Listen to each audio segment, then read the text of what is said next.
In the wake of the historic arrests of three top SSL executives, Hugh Croskery, Sarah Meany, and Zachary Harding, a massive cloud of suspicion has once again gathered over Jamaica's political landscape. While the public celebrates the first major signs of accountability for the multi-billion-dollar fraud that devastated investors like Usain Bolt, a secondary, more politically charged debate is reaching a fever pitch.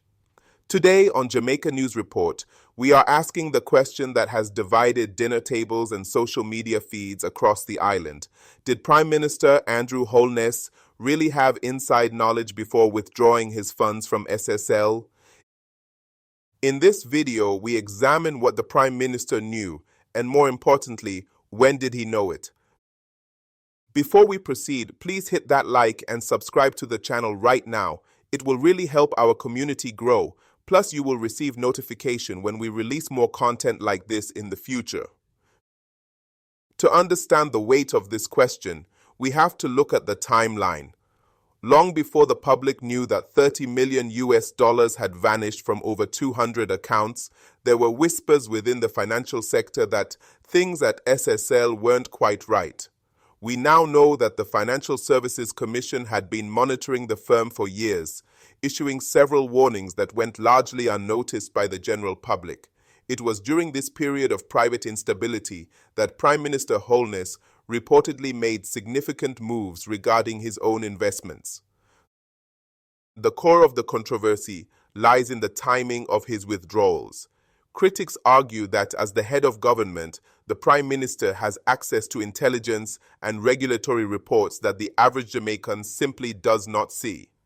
They suggest that if the FSC was flagging SSL as a problem child in the financial sector, that information would have reached the highest office in the land. The theory is simple. He saw the ship was sinking before the iceberg hit, and he made sure his lifeboat was ready. However, the Prime Minister and his supporters tell a very different story. He has consistently maintained that his investment decisions were based on standard financial planning and had nothing to do with non-public information.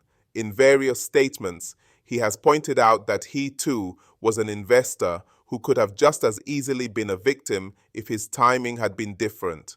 Furthermore, his defenders argue that if he truly had inside knowledge of a massive criminal fraud, he would have had a moral and legal obligation to act on behalf of the public, rather than just securing his personal assets. This brings us to the deeper issue of transparency and trust in Jamaican governance.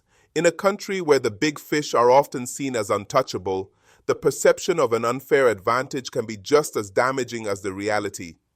Even if the Prime Minister's withdrawals were purely coincidental, the lack of a clear, independent audit of the timeline has allowed speculation to flourish.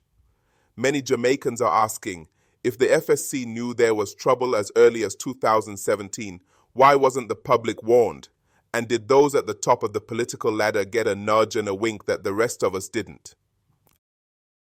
As the cases against the SSL executives move into the court system starting in January 2026, we may finally see evidence that sheds light on who knew what and when. If internal emails or testimonies from the newly charged executives suggest that high-ranking officials were given preferential warnings, it could trigger a political firestorm unlike anything we've seen in recent history. Conversely, if the investigation proves that the fraud was successfully hidden from even the regulators and the executive branch until the very end, it might vindicate the Prime Minister's claims. The SSL scandal isn't just a story of stolen money. It's a test of our institutions. It's a test of whether a regular worker's pension is treated with the same urgency as a Prime Minister's portfolio. As we watch Hugh Croskery and his colleagues face the judge, we must also demand a clearer picture of the political intersection of this fraud. Was it a case of extraordinary financial foresight, or was it the ultimate insider move? What do you believe? Do you think the Prime Minister's exit from SSL was a lucky break, or is there more to the story than we are being told? Let us know your thoughts in the comments below. This is a conversation that affects every single person who trusts their hard-earned money to a Jamaican financial institution. Don't forget to like this video and subscribe to Jamaica News Report for more updates as this explosive story continues to unfold. Stay vigilant and keep your money matters sharp.